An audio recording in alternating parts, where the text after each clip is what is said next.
Hi guys, Chris here with Super Savvy Travelers. Hey, I wanted to touch on something that I've been meaning to talk about for a while.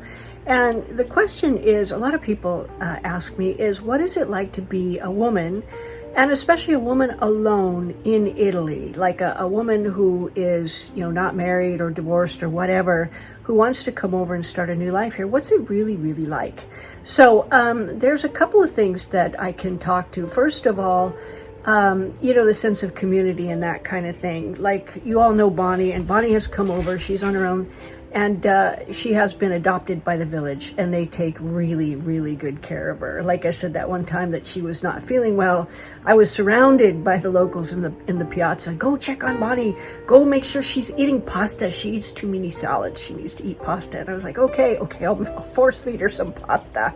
So, but that's just like indicative of the level of care and concern. Like, when you come over here, especially if you're a woman on your own, they really, at least where I've been, both in Mola di Bari and in Calabria here, they really sort of adopt you, and they want to make sure you're doing okay. And they bend over backwards to make you feel like a part of the community. Obviously, trying to learn Italian, obviously becoming a part of the community, seeking to help other people whenever you can. And I think that's the key.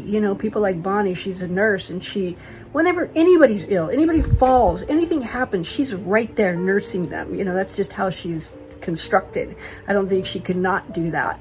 And as a result, it has earned her massive respect in the village. So the amount of help that you can provide or even offer, is hugely, hugely repaid in your sense of community and them looking after you and really taking care of you. So I think that most of the ladies who have reached out to me on that and said, hey, I really want to come over, but I don't know what it's like.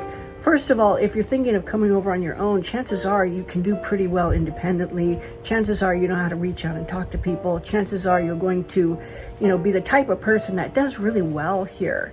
The people that don't do well are the ones that never even try to speak Italian, that don't really care about being a part of the community, that on their own, out for themselves. Those guys don't, they do okay, but it's not a rich life, in my own opinion. It's up to them.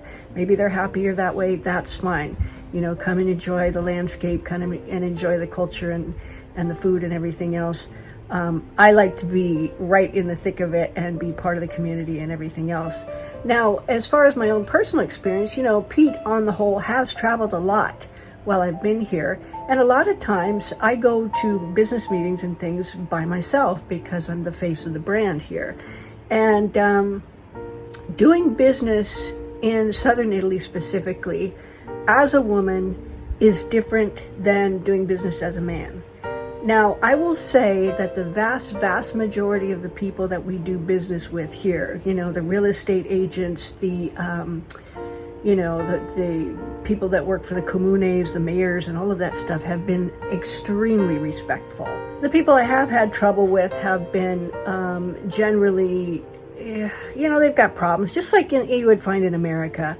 You find occasionally a stalker, occasionally a jerk, occasionally a person who's all over you, whatever. I mean, women have to deal with all kinds of that stuff. I've dealt with it forever, being in business, being in management, upper management, and that kind of thing in various different companies.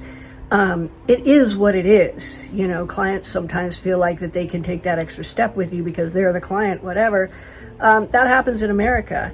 Here in Italy, it hasn't happened in a business sense at all, except for the stalker aspect. The stalker aspect is just simply, and usually the people that take part in that are, people that I wouldn't really deal with on a long-term basis anyway. So how can I say that? I think being a solo woman here overall is better, because you do have that community factor. You do have that taking care of you and reaching out to you factor. You read about some woman who died in her house and nobody found her until 3 days, 4 days later.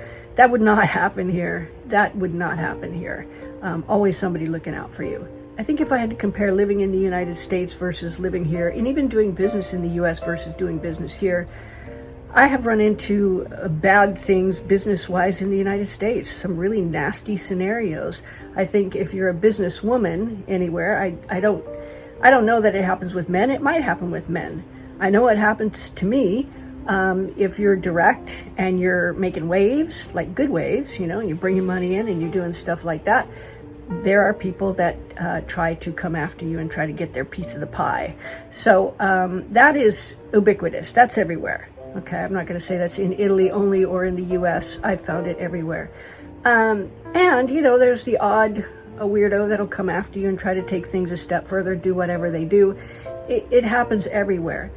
Overall, I will say that being a woman who is sort of at the face of the brand in Italy, I don't think is different than in the United States. And I will say that being a woman in a community in Italy is better than what I've found in the United States with regards to care and concern and checking on you and making you feel like a part of the community. So that's my 2 cents. You guys can weigh in on the comments if you found something different. Definitely let me know. I think a lot of it has to do with your own viewpoints and your own expectations and your own willingness to roll with the punches. That's always a great thing. So let me know in the comments what you guys think. See you soon.